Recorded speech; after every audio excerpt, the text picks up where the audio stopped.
Hello everyone and Miss Kumai. My name is Alarik and today I'm gonna talk about personal letter and analytical exposition.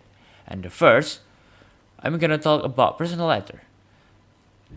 The definition about personal letter is letter written to someone for personal purpose, usually a friend, family member, or someone we know well. Its tone is informal and friendly. The purpose of personal letter is to maintain personal relationship. The second, to share stories, feeling, or experience. The third is to give or ask for information. The fourth is to express gratitude, apologize, congratulation, and the fifth is to stay connected with someone who lives far away. And then the structure of personal letter is sender address, date, greeting or salutation, introduction, body, closing, and signature. And the last is postscript, but this is optional. And and then next is language feature. The language features is informal language. And the second, first person pronouns. And then the third is simple present or past tense. The next is contractions and expressive vocabulary, linking words, and personal experience. And the last is the example. Look at the example of personal letter and I bring it. The first in the right position is address. And then date salutation is above the is down to address. And then greetings, introductions, and body, closure, closing, signature, and postscript.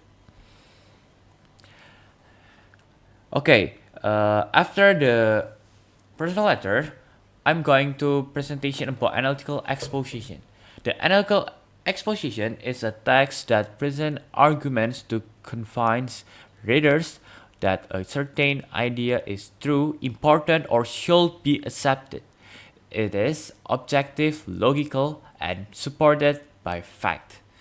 Purpose. The purpose is to persuade the readers to agree with the writer's opinions, to prove that an issue or idea is valid. And then the third is to present arguments supported by evidence. And then the last is to influence the reader's point of view.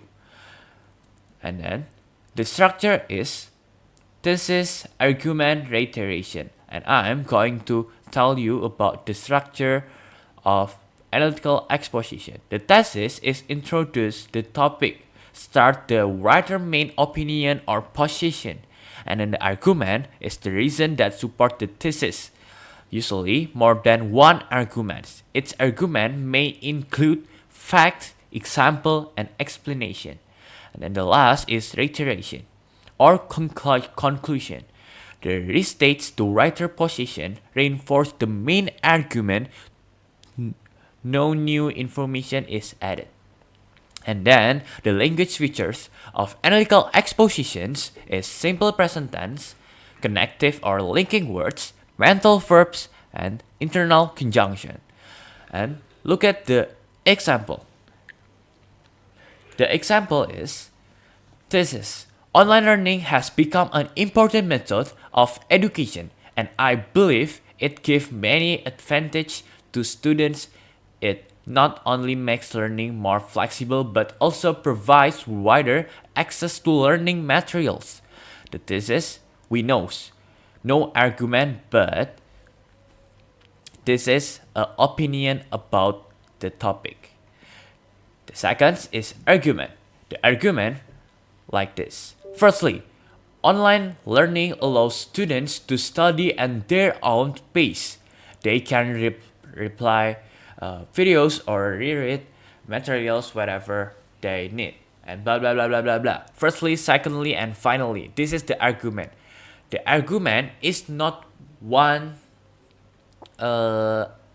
usually more than one argument, and not going to one argument but more than one argument. And then the reiteration is the conclusion, solution. The conclusion, solution.